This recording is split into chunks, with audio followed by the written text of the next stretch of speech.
नमस्कार मित्रांनो, मी सर्पमित्र आरती.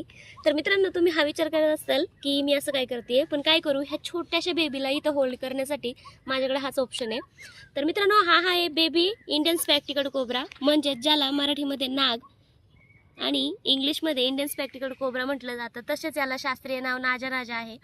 मित्रांनो, या सापामध्ये न्यूरोटॉक्सिक वेनम असतं, जे व्यक्तीच्या डायरेक्टली नर्वस सिस्टमवरती अटॅक करतं. मित्रांनो, तुम्ही असं म्हणत असाल की हा तर खूप छोटा आहे, क्यूट आहे, आज जसं की नाही का दूध पितं बाळ असतं तसं, पण तसं नाही आहे मित्रांनो. जेवढंच डेंजर मोठा कोब्रा साप असतो ना, त्याच्यापेक्षा जास्त डेंजर त्याची पिल्लं असतात. जेवढे वेनमस साप आहेत ना, त्यांचे पिल्लं पण तेवढेच जास्त वेनमस असतात. जन्मजात ह्यांना विषग्रंथी असतात. तर कृपा करून जर तुम्हाला असे पिल्लं दिसले तर कृपया त्यांना हलक्यात घेऊ नका.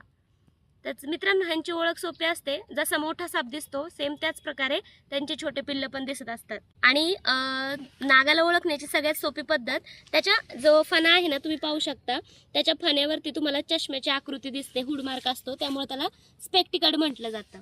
तर चला मित्रांनो, जास्त ह्याला त्रास न देता आपण आता याला निसर्गाच्या आदिवासामध्ये जाऊ देऊया, कारण तो पण त्रासलाय. गेम वाजवण्यामध्ये एक नंबर असतात. चला ठीक आहे, बाय, जाओ, जा ना आता तू. उई मा केवढूस आहे. हा जा जा, bye bye bye bye.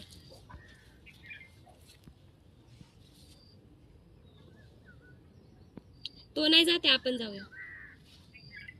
Okay.